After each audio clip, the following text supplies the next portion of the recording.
Jadi kesepakatannya tahun ini selesai, Pak? Harus selesai, ya harus selesai, dan kami pastikan selesai. Itu kan masalah yang menurut saya ya nggak terlalu nggak terlalu sulit sebenarnya.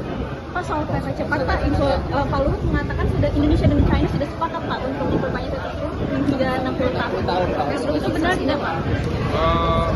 Nanti kan ada tim ya, dengan Pak Luhut. Kalau kami kan lebih kepada korporasi ya.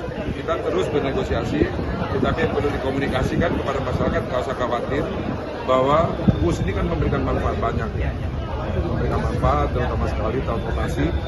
Sehari itu sekarang kurang lebih 20-30 ribu penumpang yang kita layani, dan itu akan terus kita tingkatkan kualitas pelayanannya. Dan mengenai penyelesaian keuangan, menurut saya itu kan hanya opsi aja.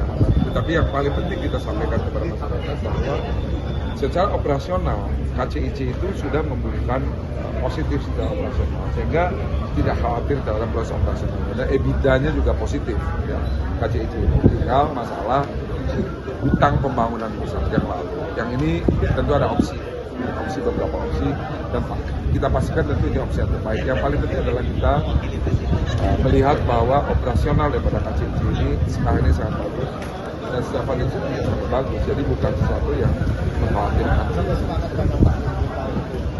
Terus kan kita bernegosiasi, kami akan berangkat lagi juga untuk menegosiasikan mengenai term daripada pinjaman. Ini menjadi poin of negosiasi kita berkaitan sama jangka waktu pinjaman, sebagaimana ya, kemudian juga ada beberapa mata uang yang akan kita diskusikan dengan pemerintah dengan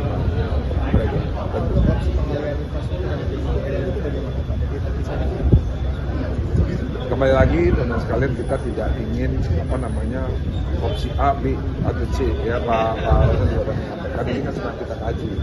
Tentu ada dalam kajian itu ada beberapa opsi.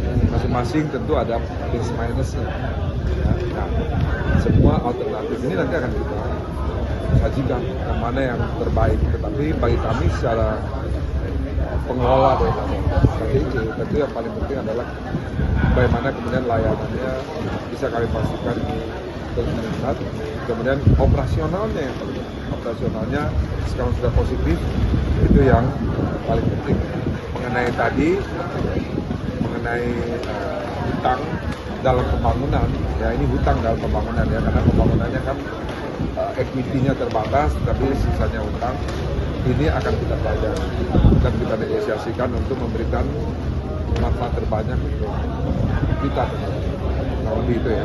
Jadi kesepakatannya tahun ini selesai, Pak? Harus selesai, ya harus selesai, dan kami pastikan selesai. Itu kan masalah yang menurut saya ya nggak terlalu sulit secara korporasi. Karena secara korporasi kan perusahaannya EBITDA-nya positif, tinggal masalah cicilannya bagaimana kan itu aja. Jadi nggak rumit dan pasti akan kita selesaikan. Tahun ini kita negosiasinya ada antara tim negosiasinya tentu ada dari pemerintah, juga dari kalau kami secara operator aja. Dan besok kami memberikan data mengenai structure yang paling bagus itu seperti apa yang membuat perusahaan ini menjadi sustain. Nah, nanti negosiasinya tentu pemerintah juga kita buat negosiasi. Tapi yakinlah, percayakan bahwa ini akan menjadikan hasil yang terbaik. Cina laginya kapan? Cinanya kapan? Kita sedang mengatur waktu ya, kita sedang diskusi juga dengan Menko Infrastruktur untuk segera kita hubungan kita juga bagus ya.